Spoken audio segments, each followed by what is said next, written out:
तो आज हम इस ब्लॉग में हम लोग दुनिया का सबसे बड़ा विशाल हिमखंड के बारे में हम क्या जान सकते हैं, तो इसी के ऊपर आज हम लोग चर्चा करेंगे।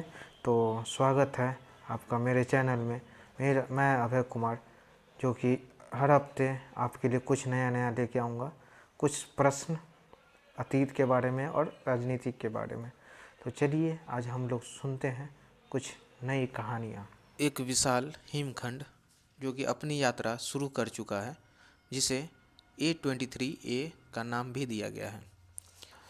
यह मामूली हिमखंड नहीं है, बल्कि दुनिया का सबसे विशाल हिमखंड है। यह लगभग 35 साल बाद या पहले अंटार्कटिका से टूटकर अलग हो गया था। तैरते तैरते यह दक्षिणी सागर में अटक गया है, लेकिन 2020 में फिर यह अपने सफ़र की तरफ निकल चुका है। तो 1 खरब टन का यह जमी हुई बर्फ़ का विशाल आइसबर्ग समुद्र से आगे बढ़ रहा है। तो इस वीडियो में हम यह पता लगाने चाहते हैं कि हिमखंड से जान क्या सकते हैं। तो पार्ट 1 हम लोग अब देखेंगे। तो हमारी एक्सपर्ट जो कि डॉक्टर कैथरीन वाकर हिमखंड की कहानी उन्हीं के जुबानी सुनते हैं और यह बताएंगी कि हिमखंड होता क्या है। तो चलिए इनसे सुनते हैं।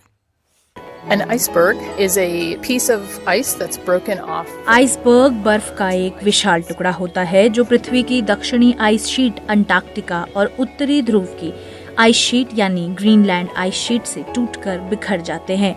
इसके अलावा कनाडा और रूस के पास भी छोटे आइसबर्ग पाए जाते हैं।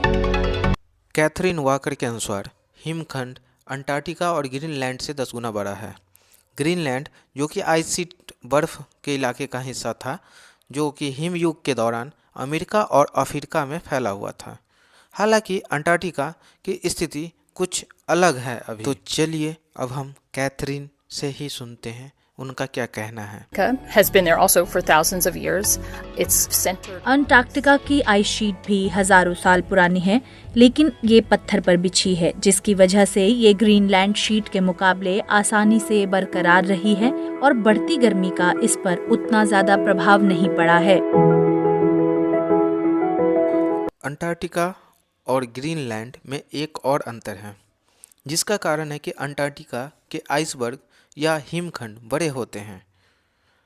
दोनों ही जगह आइस शेल्फ का एक्सटेंशन है, लेकिन वैज्ञानिक का कहना है कि ग्रीनलैंड का आइस सिकुड़ता जा रहा है, जबकि अंटार्कटिका के किनारे पतले आइस शेल्फ जो कि लेयर होता है वो टूटता जा रहा है, क्योंकि पतले होने के कारण वो टूट रहा है और यह बहुत ही जल्दी गर्म पानी के संपर्क में आने से भी बचता है।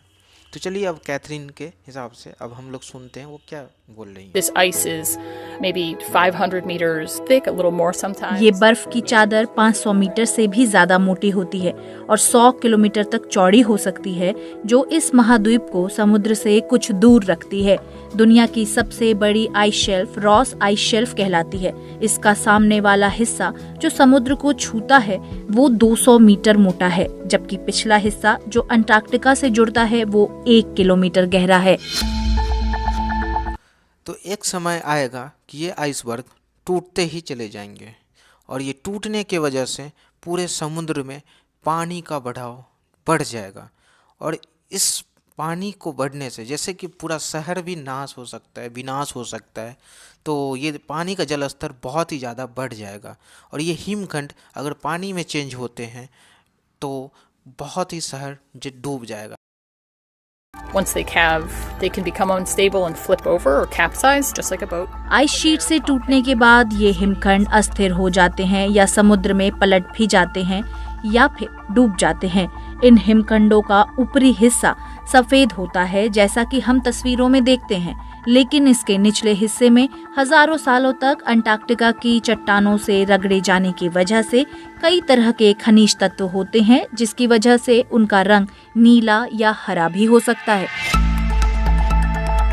लेकिन A23A हिमखंड गतिशील क्यों हो गया? इसके बारे में अब हम लोग नेक्स्ट वीडियो में जानेंगे, तो आप लोग हमारे साथ बने रहें। तो पार्ट 2 के लिए Part इंतजार करें। 2